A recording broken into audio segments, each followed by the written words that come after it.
할렐루야. 하나님을 찬양합니다. 자, 오늘 제목을 같이 읽어보도록 하겠습니다. 진심을 다해서 읽어주시기 바랍니다. 시작. 내가 예수를 못 박았습니다. 오늘 찬양하면서 한 몇십 번은 찬양을 한 것 같은데 정말 그렇습니까? 정말 예수 그리스도를 십자가에 못 박았다면 우리의 감정이나 우리의 마음에 아마 울림이 있었을 것입니다. 예배는 크게 두 가지 요소로 구성이 되어 있습니다. 하나는 기도이고 또 하나는 말씀입니다. 이걸 두 개를 또 하나로 합친다면 기도라고 얘기할 수 있을 것입니다. 기도는 대화입니다. 하나님과의 대화이기 때문에 예배를 잘 드려야 된다, 예배에 생명을 걸어야 된다, 예배가 모든 것이다 이렇게 얘기하는 데에는 바로 이 기도라고 하는 것을 이해하는 데 있습니다. 기도는 하나님과의 대화이고 하나님과의 교제입니다. 그 교제할 때는 주고받는 것이 필요하죠. 우리가 앞에 찬양을 아주 은혜롭게 또 정성을 다해서 드렸다면 이것은 하나님께 말씀을 드린 겁니다. 오늘 이 시간은 제가 하나님의 말씀을 붙들고 대언을 하면서 여러분들에게 하나님의 의도를 말씀하는 시간입니다.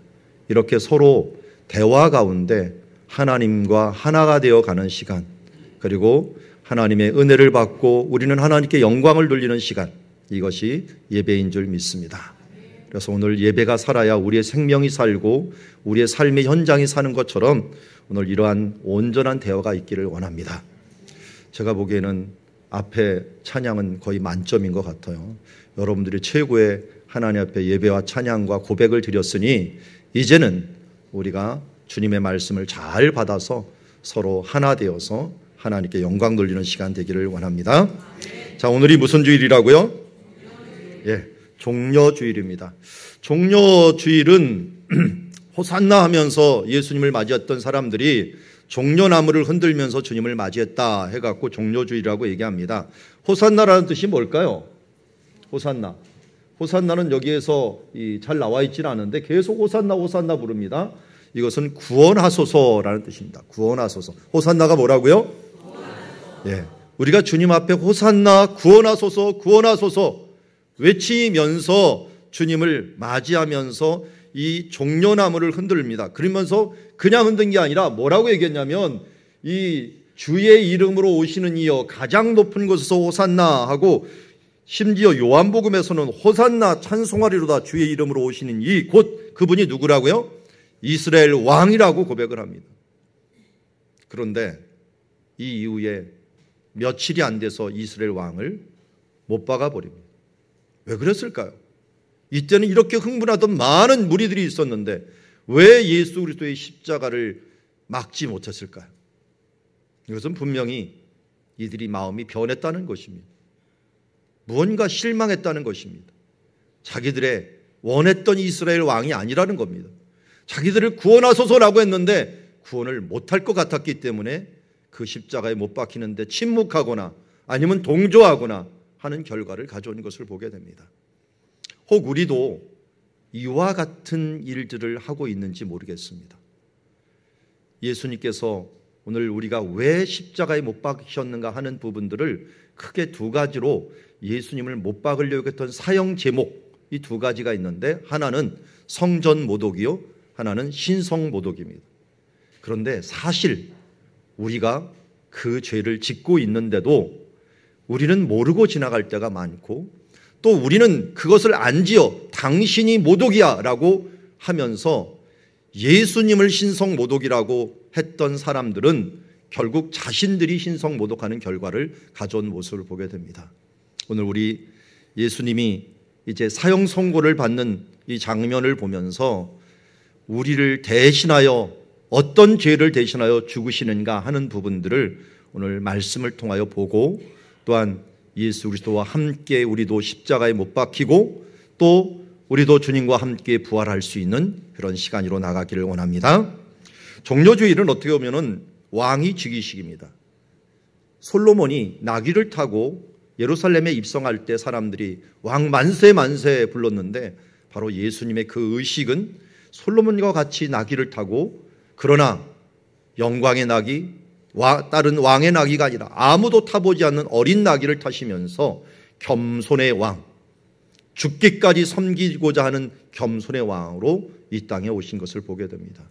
우리들은 생각하기를 왕은 지배해야 돼, 뭔가 능력이 있어야 돼, 권세로서 누군가를 순복시켜야 돼, 정치적인 왕을 기대하지만 예수님은 그런 왕이 아니라 어린 나귀를 타고 겸손의 왕으로 오셨고 죽기까지 우리를 섬기는 왕으로 오셨다 하는 것을 우리가 기억하고 오늘 이 말씀에 임해야 될 것입니다.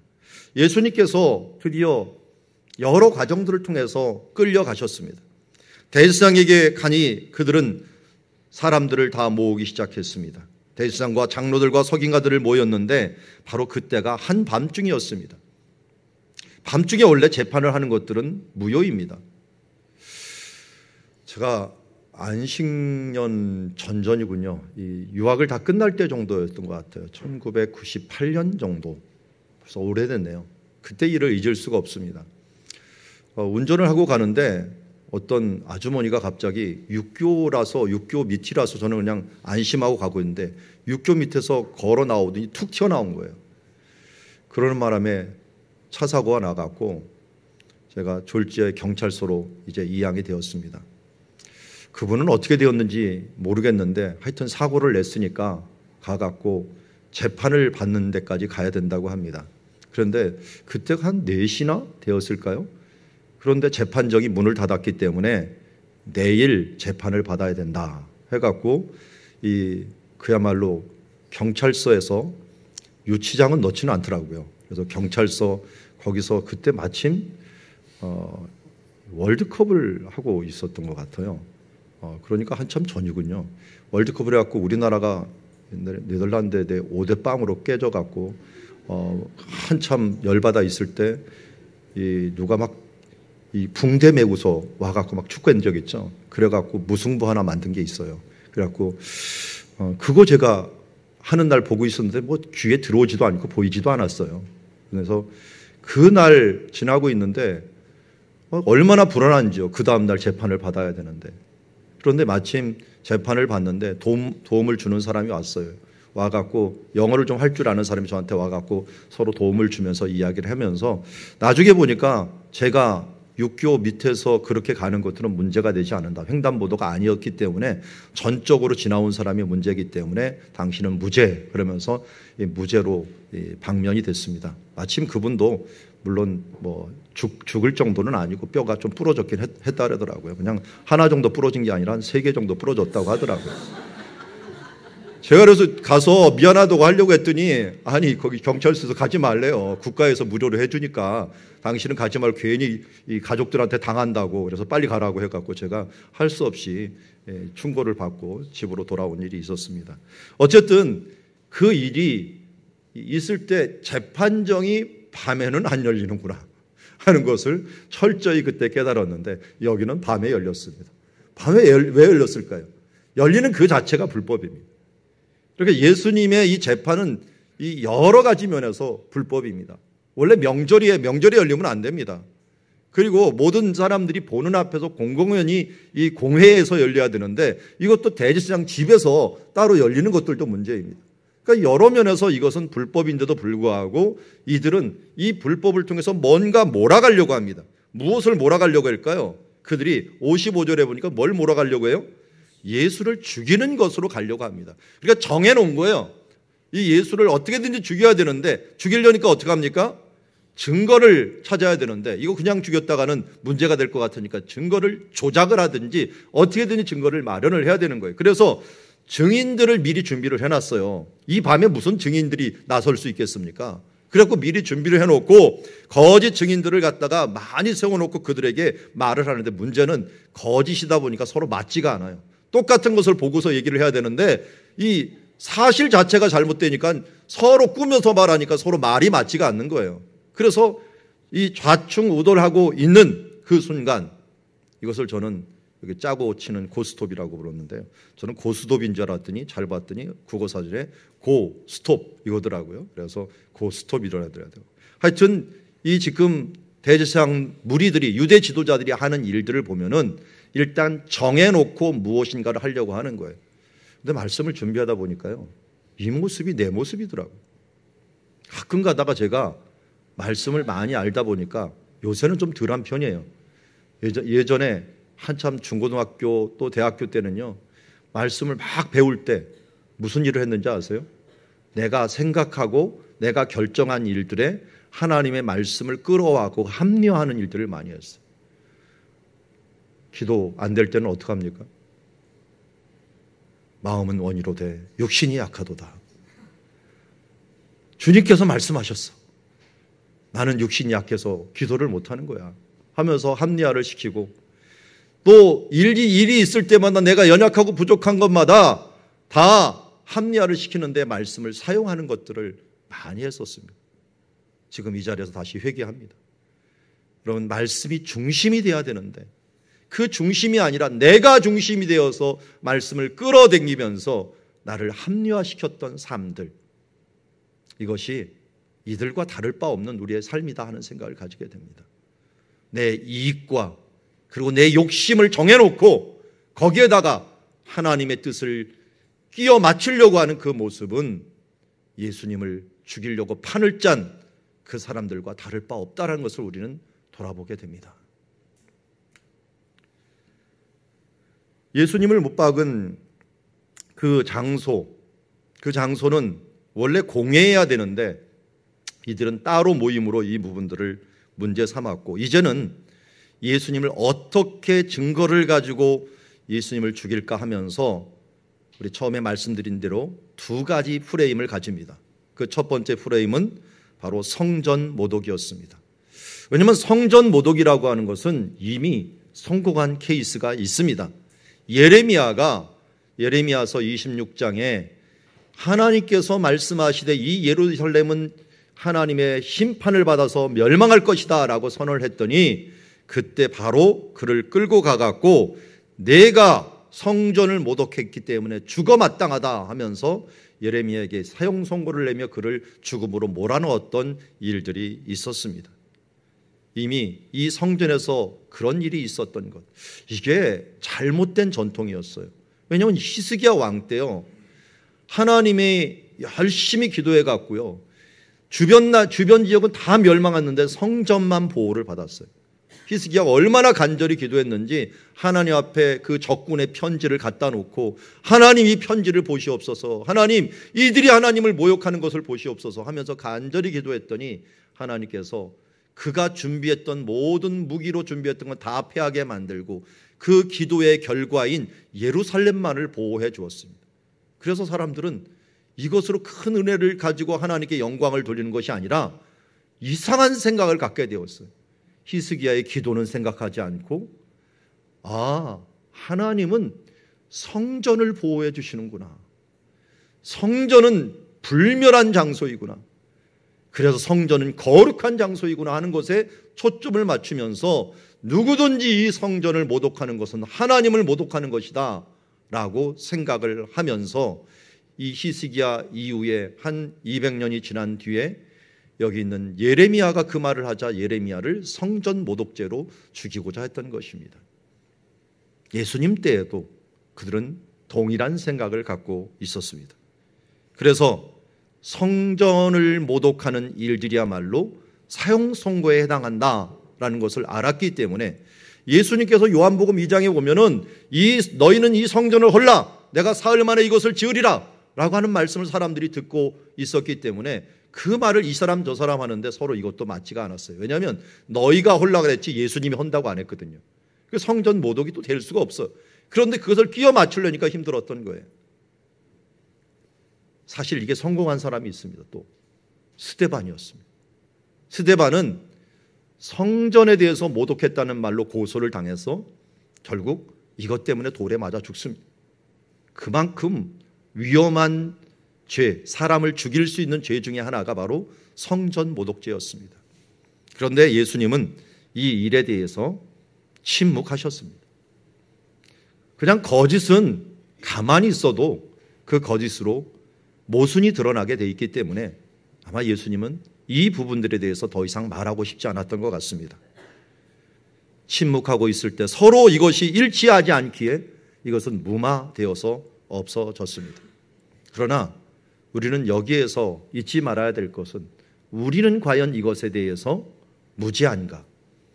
예수님이 우리 대신에 이 성전 모독죄를 뒤집어 쓰려고 했는데 우리는 성전 모독죄에 대해서 자유한가 하는 것을 한번 돌아보는 것이 우리가 주님의 손에 나의 손을 포개고 주의 발에 나의 발을 포개는 것, 그 자세라고 볼 수가 있을 것입니다. 성경은 이렇게 얘기합니다.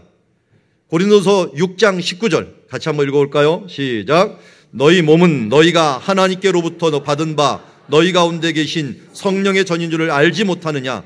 너희는 너희 자신의 것이 아니라. 아멘.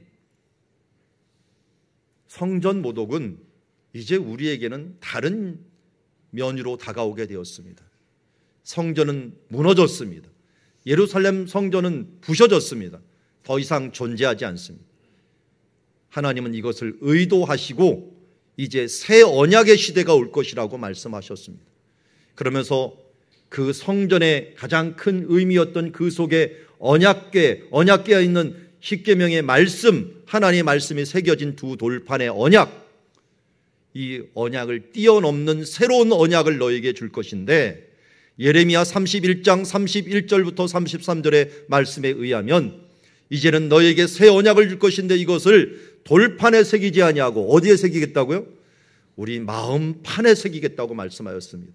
그러면서 성령님이 임하실 때 어떻게 임하셨습니까? 각 사람 머리 위에 임하심으로 그들의 마음판 위에 성령께서 하나님의 말씀에 언약을 세워주심으로 한 사람 한 사람이 성령의 전이 되어 주었고 하나님의 전이 되었습니다.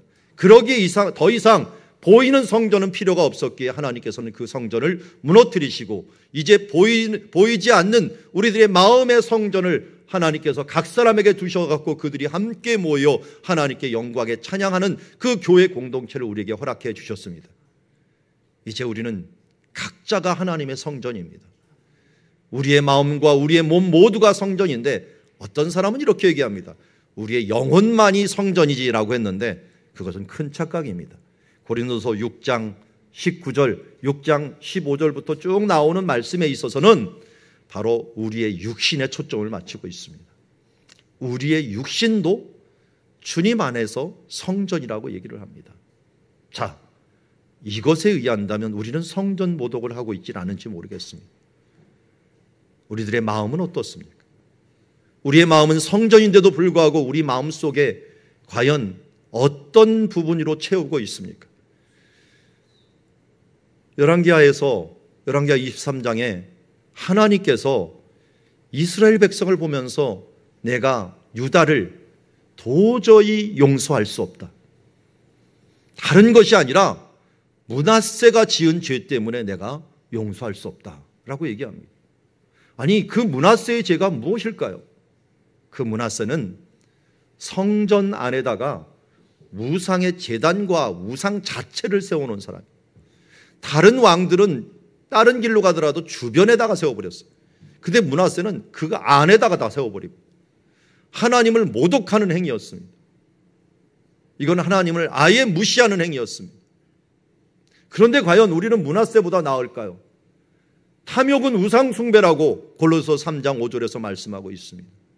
여러분들의 탐욕을 우리 마음속에 가득 채워놓고 있지는 않은지요?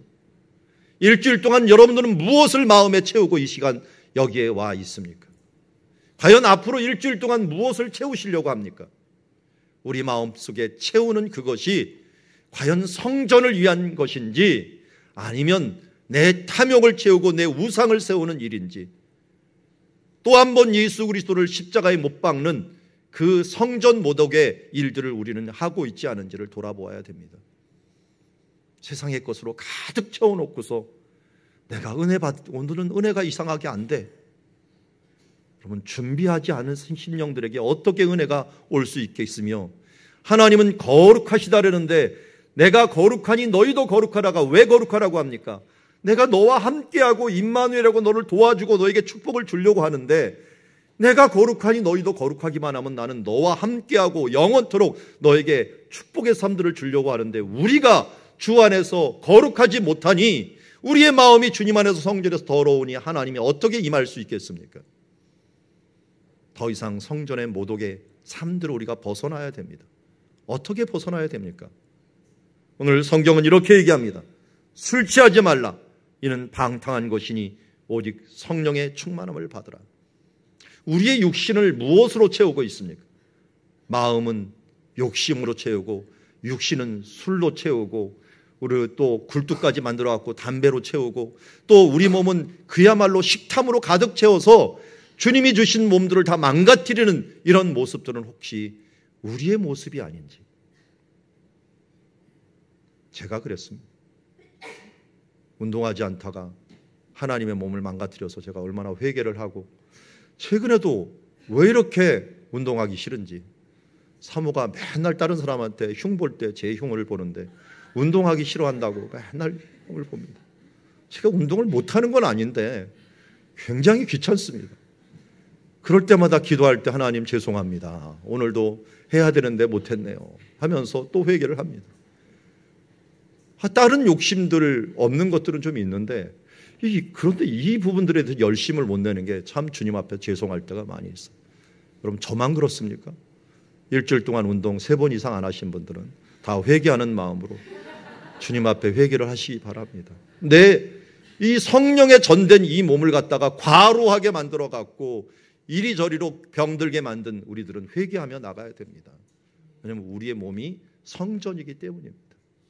우리의 마음도 우리의 몸도 주님의 성전이라는 걸 잊지 마십시오. 그러면 어떻게 해야 됩니까? 성경은 이렇게 얘기합니다. 너는 적극적으로 이 의의 일들에 힘을 쓰라고 해야 합니다. 로마서 12장 21절에는 선으로 악을 이기라고 합니다. 무엇으로 바쁘라고요? 술 취하지 말라 그랬고, 술을 안 마셔야 되고, 술잔 놓고서 그렇게 해봤자 필요가 없습니다. 무엇을 해야 됩니까? 성령의 충만한 일들에 내가 힘써야 됩니다. 우리가 큐티했던 갈라디아서 5장 16절에 이것을 아주 잘 얘기합니다. 하나님의 사람들이 주 안에서 이 세상의 욕심을 이길 수 있는 유일한 길은 바로 성령을 따라 행하라고 합니다. 하나님의 일에 열심인 사람들, 말씀의 일에 열심이고, 또한 예배의 일에 열심이고, 기도의 일에 열심을 내다 보면은 육신의 일을 이길 수가 있는 것입니다.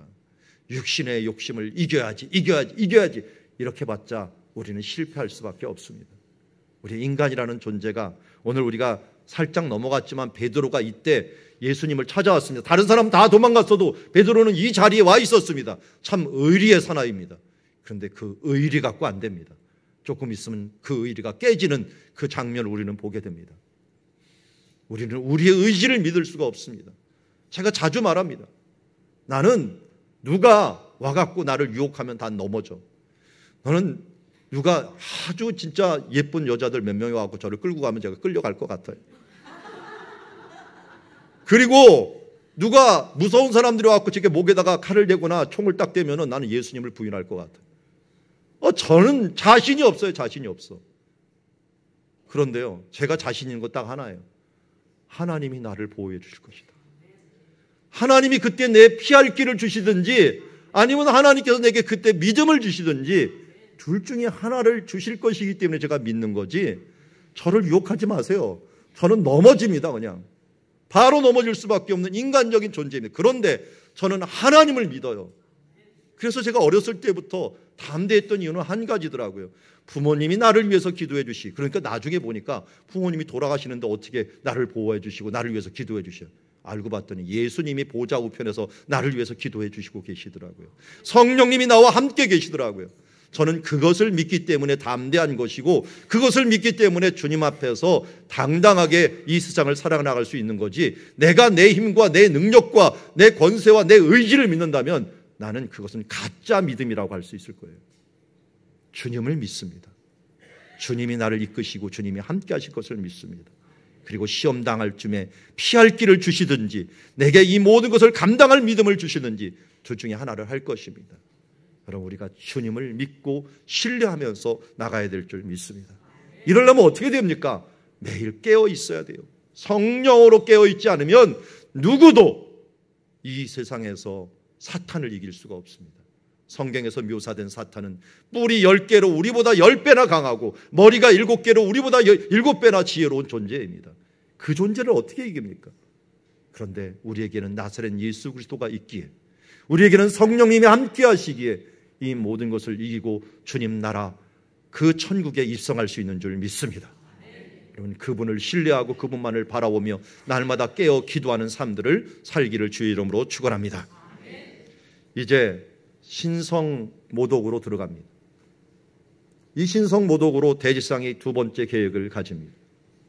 이것이야말로 또 한 번 예수님을 죽일 수 있는 일이었습니다. 왜냐하면 예전에 이것으로 많은 사람들이 죽어갔습니다. 특별히 아합이라는 왕이 나봇이라는 사람의 포도원이 너무나도 갖고 싶었는데 그것이 못 가져갖고 그냥 병이 날 정도가 되었어요. 그런데 법적으로는 이 조상들이 주신 땅을 갖다가 누구에게 팔지 못하는 게 법입니다. 그것은 왕도 그 법을 알고 있었기 때문에 그것을 살 수도 없었고 얻을 수도 없었습니다. 아니, 그렇게 많은 땅을 가진 왕이 뭐가 그렇게 욕심이 많아갖고, 그게 우상숭배죠. 그걸 갖다가 어떻게든지 얻을 수 없을까 그냥 누워버렸습니다. 그걸 보고서 왕비 이세벨이, 아니 왕이 돼갖고 그것도 못합니까? 하면서 무슨 짓을 합니까? 주변에 있는 사람들에게, 그 지주들에게 말을 해갖고, 너희들은 저기 나봇이 왕과 하나님을 모독했다, 그 죄목으로 그를 거짓 증인 2-3명만 세워갖고 그를 죽여라. 결국 아합은 이 일들에 침묵했지만 동조자가 되어서 나봇은 이 신성모독이라는 것으로 사형을 받으면서 의로운 피를 흘린 하나의 대명사가 될 것을 보게 됩니다. 여러분, 고대도 그렇고 이때도 그렇고 모두 신성모독이라고 한다면 예수님을 죽이는데 아주 좋은 수단이었기에 오늘 대지상이 이 꾀에 예수님이 놀아나면 안 됩니다. 그래서 대지상은 이렇게 얘기를 합니다. 내가 찬송받을 이의 아들 그리스도냐. 마태복음 26장 63절에는 찬송받을 이라는 말을 하나님의 아들이라는 말로 표현을 받고 있습니다. 결국 내가 정말 하나님의 아들 그리스도냐라고 얘기합니다. 아니, 그냥 그리스도냐라고 물어보면은 사람들에게 신성모독이 안 될까 봐 그 앞에 가끔 예수님께서 말씀하신 내가 하나님의 아들이라는 이 말을 들었고 정보를 들었기에 그는 그에게 죄를 뒤집어 씌울 이 양으로 하나님의 아들 그리스도냐라고 물어보게 됩니다. 이때는 어떻게 해야 됩니까? 침묵해야 되죠. 이거 침묵하면 그냥 말하다 그냥 지나갈 수 있는 일이에요. 그 밤만 지나면 됩니다. 왜냐하면 그래도 제자들이 무리를 선동해 갖고 어떻게든 이걸 막을 수 있었고, 그리고 그 공회원 중에서는 니고데모도 있었고 아리마대 요셉 같은 사람들이 있어서 이 부분들을 적극적으로 반대할 수 있는 무언가 일을 꾸밀 수 있었는데도 불구하고 예수님은 이때 산통을 다 깨놓습니다. 이럴 때 그냥 침묵하시려면 계속 침묵하시지. 이때 또 말을 하십니다. 내가 그니라. 이 말은 뭐예요? 그렇다라는 말이에요. 그렇다. 그런데 이 내가 그니라라고 하는 것이 헬라어로 뭐라고 할까요? 뭐라고 할까요? 에고에이미. 어디서 많이 들었죠? 에고에이미. 우리 요한복음 할 때 예수님께서 자주 말씀하신 것입니다. 나는 스스로 있는 자다. 지난주에 새가족이 왔더니 어떻게 오셨습니까? 하면서 노재복 장로님이 물어봤더니 스스로 왔습니다. 그랬더니 노 장로님이 뭐라 그랬습니까? 스스로 계신 분 여호와 하면서 하나님의 말씀을 날마다 묵상하다 보니까 저절로 나오네 하면서 말씀하는 것을 들었습니다. 그렇습니다. 스스로 계신 분이 에고에이미입니다. 여호와라는 뜻이 바로 에고에이미라는 말에서 나왔습니다. 스스로 계신 분. 내가 그니라라고 하는 말씀을 하시는 동시에 이것이 바로 나는 스스로 있는 자요 내가 하나님의 아들이다 라고 당신이 고백하는 것을 보게 됩니다.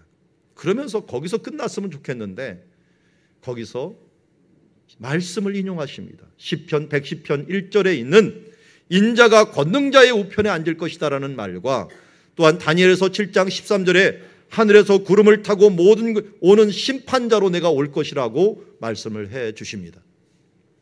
이것을 듣자마자 사람들은 신이 났습니다. 왜 그렇습니까? 드디어 걸려들었구나. 드디어 걸려들었구나 하면서 대제사장이 이 계획한 듯이 옷을 찢으며 이르되 우리가 어찌 더 증인을 요구하리요? 그 신성 모독하는 말을 너희가 들었도다. 너희는 어떻게 생각하느냐?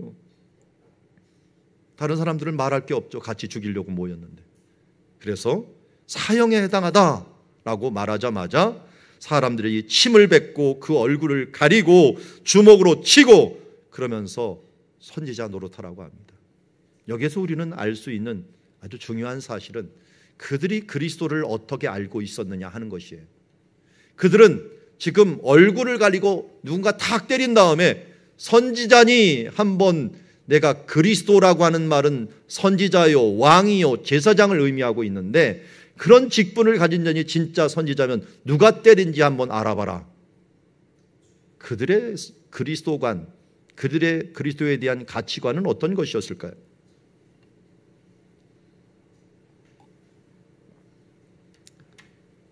그들이 생각했던 그리스도 메시아의 관은 점쟁이 수준이었습니다. 누군가 때리면 알아맞추는 사람, 누군가 필요하면 미래에 대해서 이 일이 잘 될 것인지 저 일이 잘 될 것인지 한번 알아채는 그런 점쟁이 수준의 그리스도를 그들은 그런 선지자를 요청하고 있었습니다. 선지자는 무엇입니까? 하나님의 말씀을 받아서 사람들에게 선언해주고 선포해주는 일들을 하는 분. 그래서 예수님은 이 땅에 오셔서 하늘의 비밀을 우리에게 알려주시며 하늘의 원리를 알려주시면서 섬기는 자가 큰 자다. 그러면서 그 삶을 살아내시고 또한 이 땅에서 오셔서 이 정말 최고의 축복이 무엇인 줄 아느냐? 심령이 가난한 것이고 의에 주리는 자가 정말 의를 위하여 박해받는 자가 천국을 받는 것이다 하면서 천국을 이야기하고 천국 비밀, 천국은 이런 것이야. 바로 겨자씨만 한 알이 땅에 떨어져 이 올라가면서 열매를 맺고 30배, 60배, 100배를 열매를 맺는 것처럼 너희가 천국은 이런 것이야 하면서 천국의 비밀을 알려주신 그것이 선지자가 하는 일이었습니다. 그런데도 사람들은 그런 선지자는 필요 없고 당장 내 욕심을 채울 수 있는 무엇인가를 만족시킬 수 있는 선지자를 찾고 있었습니다. 그러니 예수님은 마음에 들지 않았습니다. 여기서 이 이후에도 또 빌라도에 가서 재판을 할 때, 물론 빌라도에 재판할 때 동원된 사람들이 갈릴리 사람들은 아니겠죠. 그러나 분명히 그 자리에는 갈릴리 사람도 와 있었고 예수님의 제자들도 와 있었음에도 불구하고 왜 예수님을 죽이는데 그들은 앞장서서 목숨 걸고 막지 못했을까요? 그들은 잘못된 그리스도관을 갖고 있었기 때문입니다. 만약 그가 왕이라면 이 정도의 무리들은 넉넉히 이기고 그들을 하나님의 천군 천사로 모두 무찌르고서 나올 거야. 저렇게 비참하게 채찍에 맞고 저런 불쌍한 모습으로 죽는 그런 사람은 우리의 메시아가 될 수가 없어. 우리의 선지자요, 우리의 그리스도요, 우리의 왕이 될 수가 없는 거야 라고 하면서 그들은 자기 나름대로의 메시아관을 가지고 예수님을 판단했습니다. 그러다 보니까 어떻게 했습니까? 그들은 예수님을 신성모독이라고 몰고 있고 그 뒤에는 결국 자신들이 신성모독하는 결과를 가져오게 된 것을 보게 됩니다. 우리는 자주 잘못된 생각, 잘못된 그리스도인의 그런 이 가치관을 가지고 예수 그리스도를 이렇게 몰아갈 때가 있습니다. 혹 우리의 모습 가운데 이런 모습이 없는지를 돌아보기를 원합니다. 우리의 잘못된 가치관으로 예수 그리스도를 십자가에 못 박는 일,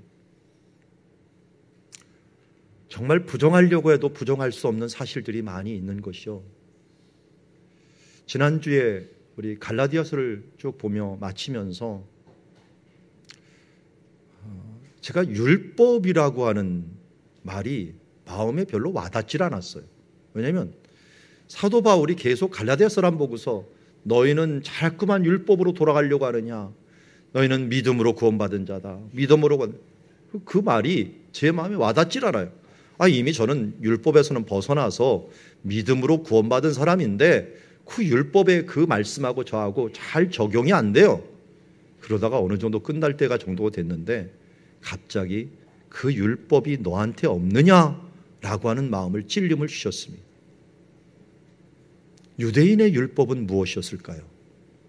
그들은 하나님을 믿으면서 그들이 가지고 온 전통과 겉모습, 할례를 행하고 이 음식법을 지키고 그리고 명절을 지키면서 나는 이렇게 잘 지키는 사람이 하면서 외적인 부분들에 대해서 의로움을 가지고 그것을 나의 의로움이라고 생각했던 사람들, 하나님이 주셨던 생각과는 멀어져 있는 그 모습들이 결국은 우리들의 율법의 모습이면서 오늘 우리 교회에 있는 모습들 가운데서는 바로 세상의 성공이 곧 믿음의 성공인 양 생각하고 나아가는 사람들이 바로 우리들의 잘못된 가치관이라는 생각을 가지게 되었습니다. 여러분들은 무엇을 위해서 살고 있고 당장 우리 다음 세대의 자녀를 위해서 한번 기도하는 것을 한번 봅시다. 어떤 자녀가 되기를 원합니까? 말 잘 듣고 인사 잘하고 다른 사람들에게 사랑받고 거기다 학교에 가서는 공부도 잘하고 리더십도 있고 모든 사람들에게 사랑받는 아이, 그 정도면 됐습니까?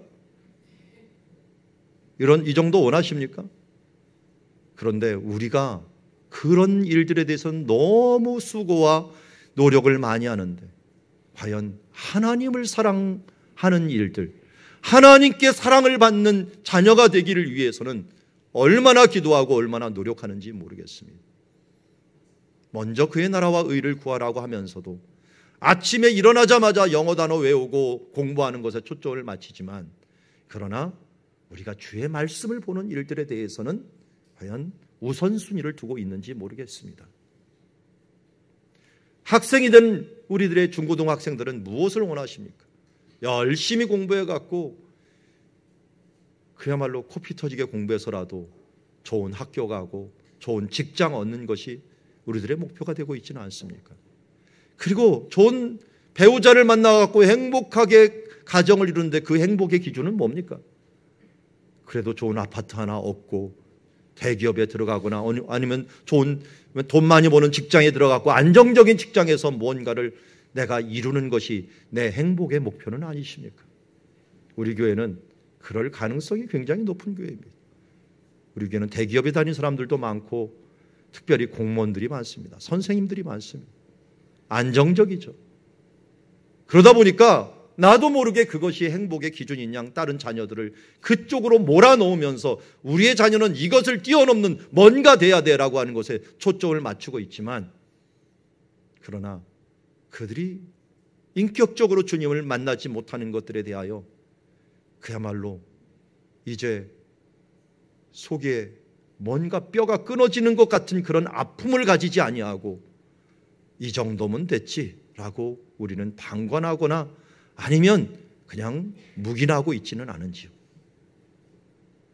세상의 성공이 결국 하나님의 성공인 양 우리가 치장하고 있고 가장하고 있고 분장하고 있다면 이런 변장을 주님은 빨리 벗어버리기를 원하고 있습니다. 그런 사람들이 신성모독으로 예수님을 몰아갑니다. 뭐 저라고 자유롭겠습니까? 나도 모르게 예수 그리스도의 십자가를 바라보면서도 나는 아니지요. 나 정도야 괜찮지요. 예전에 제가 그런 생각을 가졌는데 지금도 그런 생각을 가졌어요. 예전에 나처럼만 살면은 법 없이도 살 수 있을 텐데 하면서 중고등학교 때 난 모범생이야 라고 스스로 마음속에 생각했던 적, 물론 다른 사람한테 얘기는 하지 않았습니다. 나 스스로는 그렇게 생각하고 있었는데 지금도 우리 교회 정도 되면 되는 거 아니야? 나 정도 살면 되는 거 아니야? 라고 생각을 하다가 주님 앞에 이 말씀을 준비하다가 내가 과연 온전하냐? 내가 십자가를 바라보면서 감동도 없으면서 그 찬양을 부르면서 여전히 무감각하면서 내가 과연 예수 그리스도를 십자가에 못 박은 자가 아니냐라고 물어보시는 마음 앞에 제가 무릎을 꿇을 수밖에 없었습니다. 저는 제 잘난 것이 무엇일까? 제가 다른 사람보다 더 나은 것이 무엇일까라고 얘기할 때 저는 주님 앞에 이렇게 얘기를 합니다. 주님, 그래도 저는 진실하잖아요. 다른 건 몰라도 주님 앞에 진실하려고 노력은 하잖아요. 그런데 어느 순간 보니까 또 굳어져 있고 가식으로 가득 차 있고 형식적인 내 모습으로, 형식적인 모습으로 기도하고 형식적인 모습으로 예배하는 모습들을 발견하면서 또다시 이 고난주간에 예수 그리스도 십자가를 바라보지 않고 그것이 내 안에서 감동이 없으면 나는 죽은 목숨과 같구나 하는 것을 다시 한번 깨닫게 됩니다. 여러분, 누가 예수님을 못 박았습니까? 예수님은 우리의 성전 모독하는 죄와 신성 모독하는 죄를 위하여 대신하여 십자가에 못 박혀 주셨습니다. 우리가 성전 모독하는 삶을 살아 또 신성 모독하는 죄를 계속적으로 살아갈까 봐 대신하여 그 죄 몫을 가지고 예수님께서는 십자가에 못 박혀 죽으셨습니다. 여러분, 우리가 성령의 전이라는 것을 잊지 마십시오. 성령의 충만을 계속적으로 추구하지 않으면 나도 모르게 육신의 욕심에 빠진다는 걸 잊지 마십시오. 나도 모르게 하나님의 아들 예수 그리스도라고 시인을 하지만 진정으로 하나님의 아들로 인정하지 아니하고 잘못된 가치관, 나도 모르게 이 세상의 잘못된 쓴물이 내 안에 들어와서 여전히 주님의 십자가에 감동이 없는 굳어져 있는 굳어가는 신앙들로 나를 만든다는 걸 잊지 않고 이제 주님 앞에 나아가는 시간이 되기를 원합니다. 고난주간이 왜 필요합니까? 고난주간이 왜 우리 가운데 중요합니까? 이 시간 우리가 주님의 말씀을 드릴 필요가 있습니다. 수고하고 무거운 짐진 자들아 다 내게로 오라, 내가 너희를 쉬게 하리라. 여러분들의 모든 짐을 가지고 주님의 십자가 앞에 나아오십시오. 그런데 착각을 하지 마십시오. 예수님의 십자가를 같이 져야 됩니다. 그런데 이렇게 얘기합니다. 나는 마음이 온유하고 겸손하니 나의 멍에 나의 십자가를 메고 내게 배우라. 그리하면 너의 마음이 쉼을 얻으리라. 예수님께서는 누구든지 자기 십자가를 지고 나를 따르지 않는 자는 능히 내게 제자가 되지 못할 것이라고 말씀해 주셨습니다. 그렇습니다. 주님의 십자가를 져야 되지만 그 십자가는 주님과 함께 지는 십자가이기에 보람이 있고 그와 함께 배우는 삶은 정말로 쉼이 있고 그 마음의 쉼을 얻는 안식의 십자가인 줄 믿습니다. 고난주간 새벽을 깨우고 그리고 저녁에 우리가 기도하고 때로는 우리가 금식하며 우리의 몸과 우리의 마음을 새롭게 하는 이 시간이야말로 하나님께 주신 귀한 기회입니다. 여러분, 이 기회를 놓치지 마시고 내가 예수 그리스도를 십자가에 또 못 박지 않도록, 다시 십자가에 못 박지 않도록 우리의 몸을 주님 앞에 순종시키고 우리의 생각을 주님 앞에 굴복시키면서 주님과 함께 십자가를 지고 그 쉼의 자리로, 정말 하나님이 주시는 안식의 자리로 나아가는 주의 자녀들이 되기를 주의 이름으로 축원합니다. 기도하겠습니다.